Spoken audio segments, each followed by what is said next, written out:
ทักทายสบายดีสบายดีตึงสบายดีสบายดีเด้อครูพอกับครูโอระดาเลยค่ะน้องเจ้าของครูโอเนาะมื้อนี้ครูโอกับน้องเจ้ามาทาพี่โบเนาะพี่โบจะพาเราไปเที่ยวตอนนี้ยังบ่ได้กินข้าวเทื่อเดี๋ยวบ่ฮู้ว่าจะไปกินอยู่ทางใดฝากทุกคนกดติดตามแล้วนางฝากทุกคนกดติดตามกดไลค์กดแชร์กดกระดิ่งแจ้งเตือนแล้วก็ คอมเมนต์มาเยอะนะคะเริ่มเรียนภาษาไทยแล้วนางมาอยู่ไทยเนาะและนางได้ทุนมาเรียนอยู่ประเทศไทยทุกคนเนาะทุนของเมืองไทยนี่แหละเนาะบ่แม่นทุนฝั่งลาวเนาะทุนฝั่งไทยเลยเนาะรู้สึกดีใจเนาะเดี๋ยวดีใจแฮงที่ได้มาเรียนอยู่ไทยดีใจแฮงที่ได้มาเรียนอยู่ไทยฝากเนื้อฝากตัวเด้อฝากเนื้อฝากตัวเด้อแล้วก็ฝากติดตามครูอรดานั้นแล้วก็เขายังจะอยู่น้ำกันโดนเนาะนางเนาะเพราะว่าช่วงปิดเทอมแล้วก็จะมาอยู่นำนางเนาะจะมาอยู่นำน้องเศร้าเอิ้นซื้อนางก็ได้หรือว่าเอิ้นซื้อแท้ซื้อคอนแก้วเนาะซื้อลิ้นซื้อนางเนาะปอจะเอิ้นซื้อนางไม้นี้บ่ฮู้ว่ามันสิแจ้งบ่เนาะเพราะว่าไม้กับไม้เก่าซื้อก็ยังบ่มีงบเทื่อโทรศัพท์ก็ไฟก็สิหมดแล้วนางเอาโทรศัพท์มาเอาสายชาร์จมาบ่น่ะ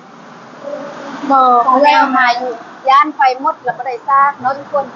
เดี๋ยวจะพานางขึ้นไปเที่ยวนางได้มาเห็นประเทศไทยแล้วเห็นรู้สึกแล้วได้นางดีใจแฮงดีใจแฮงแล้วก็คือแบบมันแบบว้าวคือแบบบ่เคยเห็นรถไฟ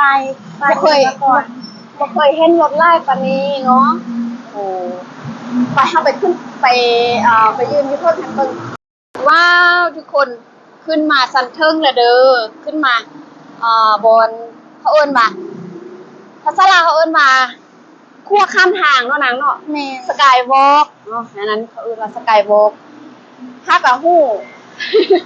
ฮักก็จื้อแม่นว่าฮักก็ฮู้เนาะมาไทยแล้วว่านางโอ้นางว่าตะลึงอยู่เทิงเป็นทางยังบ่อยู่เทิงแม่คนยางบ่เรือรถบอกว่าเดี๋ยวน่าจะเป็นทางรถไฟนี่แหละนางทางด่วนกับบ่แม่นน่าจะเป็นทางรถไฟถ้าว่าเบิ่งนึงเขาทาเบิ่งเนาะถ้าว่ารถไฟแล่นมาทางนี้จะเป็นทางรถไฟฟ้ารถไฟลอยฟ้านางเคยได้ยินอ่ะนาง BTS เคยได้ยินพวกกับบ่จื้อเอื้อยกับบ่จื้อดีปานใดเฒ่าแก่แล้วก็จื้อยากแน่สิพานางมาเบิ่งว่าเบิ่งเพิ่นก็อยากฮู้อยากเห็นอันใดก็เบิ่งมาตื่นตระหนกตกใจรถไล่นางเนาะแบบบ่ฮู้ว่าสิข้ามทางแนวใดแต่ว่าอยู่ประเทศไทยสบายเนาะนางเนาะเขามีบอนข้ามทางแล้วก็มีไฟแบบมีไฟเขียวไฟแดงแล้วก็มีถ้าว่าบอนใดที่ว่าคนจะข้ามหั่นน่ะเขาเจ้าก็จะหยุดเนาะนางเนาะให้เฮาข้ามอันนี้แหละเป็นสิ่งที่ว่าดีเนาะจุดดีก็ไล่ยางถึงว่ารถจะไล่แต่เขาก็จับสั่นเนาะนางเนาะแบบให้มันเป็นระเบียบเบิ่งนี่เขาเต็มเฮาบ่ฮู้ซ้ำว่าเขาแต้มนี้เครื่องหมายนี้ว่าแนวใดเขาแต้มเพื่อหยังนะแต่ว่าอันตัวไม้สีขาวอันถ้าว่าอันนี้ให้คนยางทางมาลายบ่ทางมาลายแต่อันนี้เอื้อยก็บ่ฮู้คือกันอันสีเหลืองๆนี่ฝากทุกคนคอมเมนต์บอกเด้อเนาะอันใดบ่ฮู้นางก็ห้ามรถนางอันใดเอื้อยบ่ฮู้เอื้อยก็ห้ามคือกันแล้วก็ฝากเนาะไอ้เอ้ยน้อง FC ทั้งหลายพ่อแม่พี่น้องคอมเมนต์บอกเด้เนาะ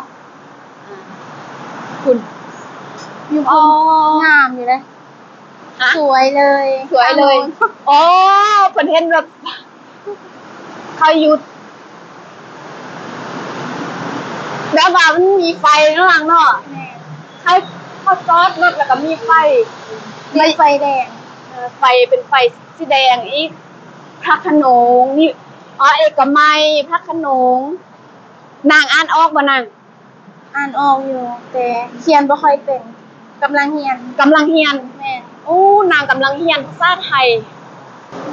นางกำลังเฮียนภาษาไทยนางรู้สึกใดเฮียนภาษาไทยครั้งแรกทางทำอิฐ รู้สึกว่ายากอยู่ ยาก ยากแฮง ยากเนาะภาษาไทย แม่น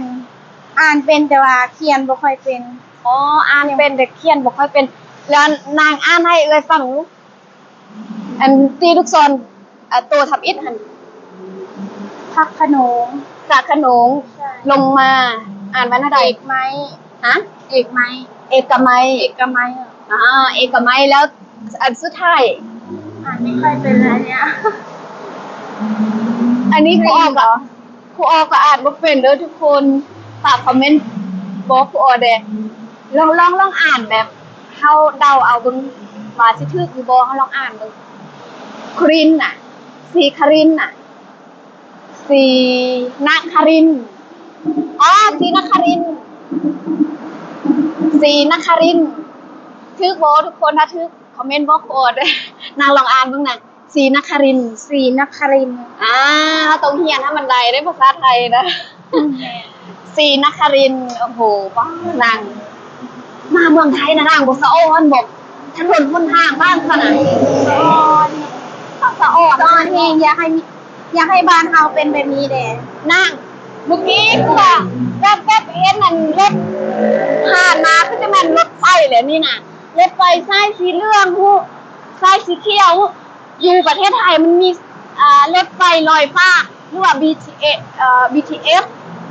สายสีฟ้าสายสีเหลืองสายหยังก็มีหมดแล้วก็อยู่พื้นดินพุ่นก็มีก็ ฟ้าเนาะถ้าว่าเห็นยามรถแล่นมานี่คือสิคักจะให้นางเบิ่งคุณอันนั้นคือสิแม่นทางด่วนทางหยังคุณนางรถไฟฟ้าอยู่ไทยมีรถไฟฟ้าแบบใส่ไฟแล้วก็แบบใส่น้ำมัน แล้วก็บ่มีคนขับก็มีน่ะว้าว น่าทึ่ง ต เนาะ อนผู้ทำอิฐเลยกับ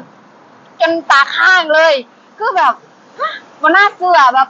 อย่างรถคือบ่มีคนขับเลยไปใดค่ะแล้วก่อนคนนั่ง จะให้เดี๋ยวได้บ่มีคนขับ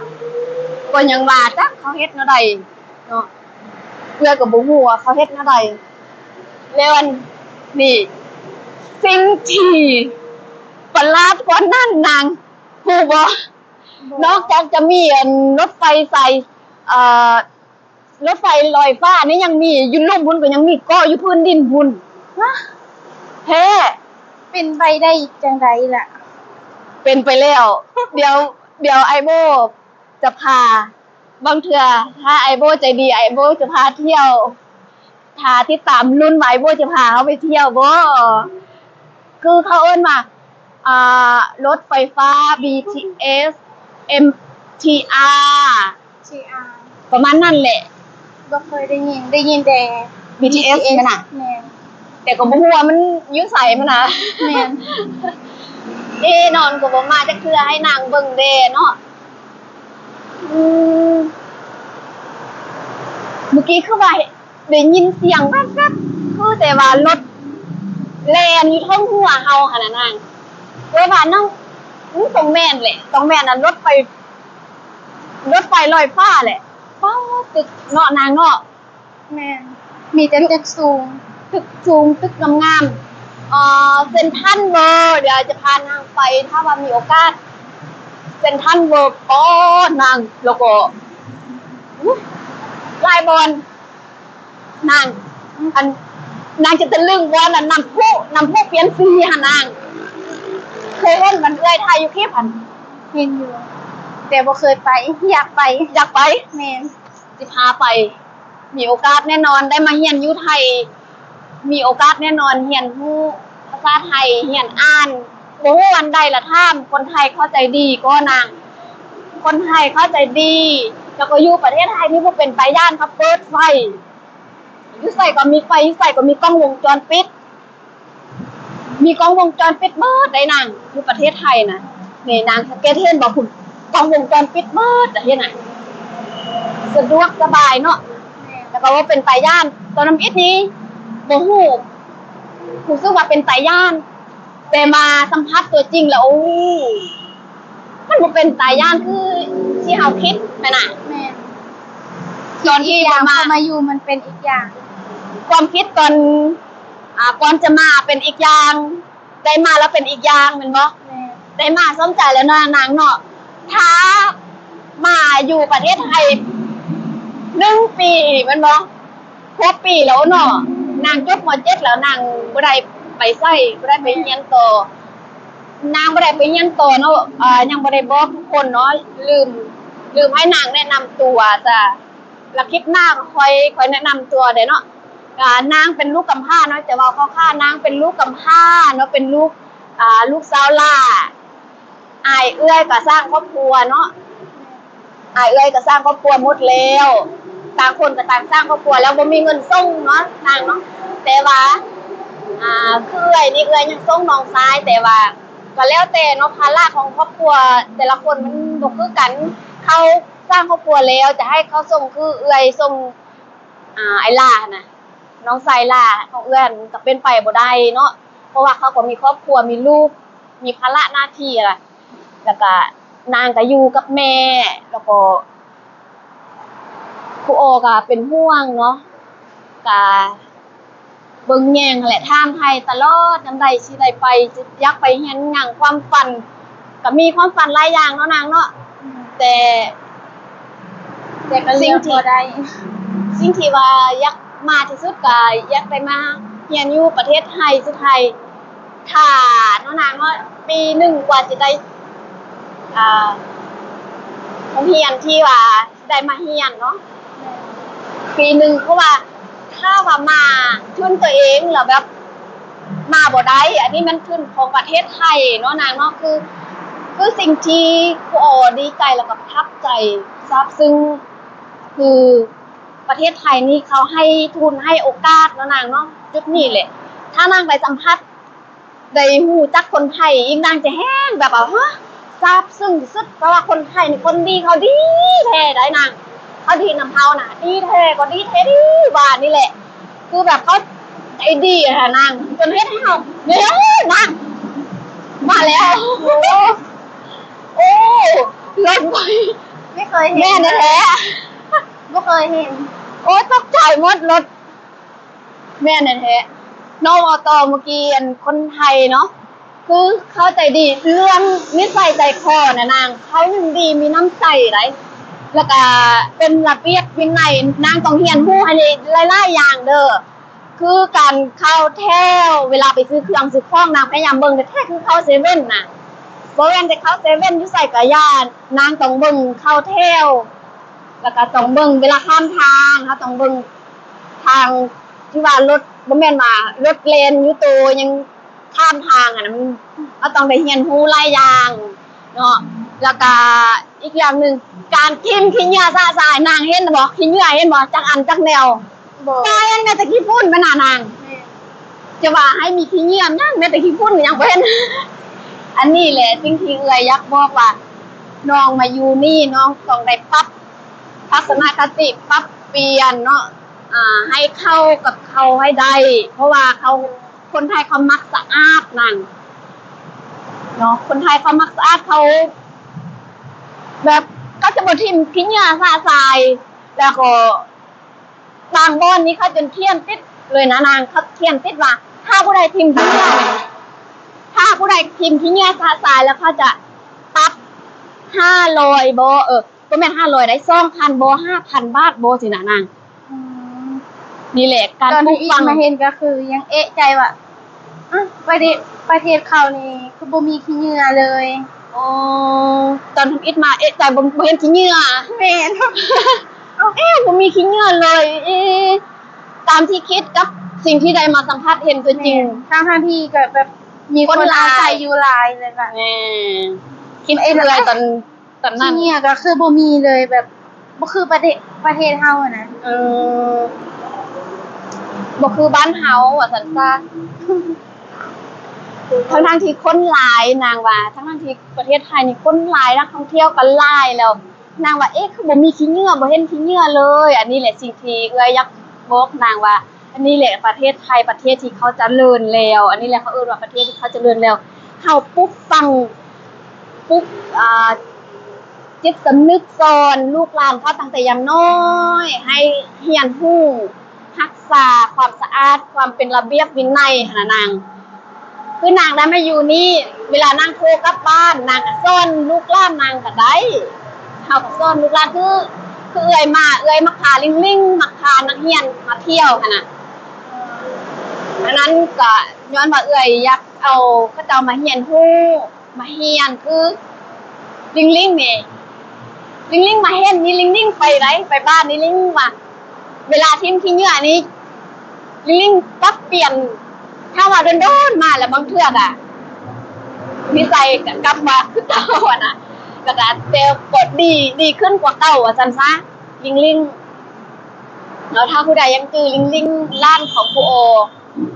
ร้านซ่าวเนาะร้านแม่ลูกของแม่ซ่าวนี่ฝรั่งต่างชาติมาอยู่เต็มเมืองไทยนางเขามาเที่ยวเป็นระเบียบเรียบร้อยเนาะนี่แหละโอ้พี่โบอยู่ใส่นอหรือว่าพี่โบโทรหาเฮามาบ่ได้รับบ่เนาะทุกคนเนาะได้ก็ฝากเป็นกำลังใจเนาะนางมีหยังอยากบอกบ่ฝากเนาะฝาก เป็นกำลังใจแล้วก็ ให้ฝากเป็นกำลังใจให้สาวลาวที่มาเรียนไทยคนนี้เนี่ยเด้อเป็นลูกกำพร้ามีแต่แม่เนาะแม่ก็เฒ่าแล้วสา เราบ่ค่อยดี ที่ปรึกษาที่เว้าล่มได้ก็มีแต่แม่เนาะเว้ากันหมดเนาะนางเนาะมีแต่แม่แล้วก็ให้คิดว่าเอื้อยนี่ก็จำกับแม่มีหยังก็เว้าเอื้อยก็เว้านำตลอดบ่ต้องเกรงใจอันใดเอื้อยช่วยได้เอื้อยก็ช่วยคือมื้อนั้นเอื้อยบ่มีเงินยังเหลือแต่500เอื้อยก็ยังจกให้ จะให้อยากให้หลายกว่านั้นเนาะแต่ว่ามันบ่มี สำเร็จ มานี่เอื้อยก็ได้ยืมหมู่แดเงินเดือนออกมาไปใช้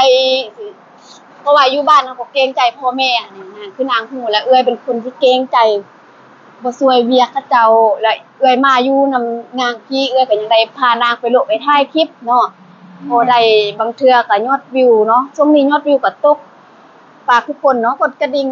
กดติดตามกดกระดิ่งแจ้งเตือนเนาะฝากเป็นกำลังใจ กดกระดิ่งกดติดตามด้วยนะคะ ให้นางบอกภาษาไทยนาง ซ้อม ซ้อมบอกภาษาไทย แม่ ก็แม่นซ้อมได้นางเฮียนเอาแต่แท้ได้ตั้งใจได้เนาะนางจะได้เป็นชาวไทย ฝึกเว้า ฝึกเบาอยู่ ฝึกเว้าให้เคย เนาะสำหรับคลิปนี้เราต้องกล่าวคำว่าสบายดี สบายดี พบกันคลิปหน้าบ๊ายบา พบกันคลิปห ย น้าบ๊ายบาย สวยงาม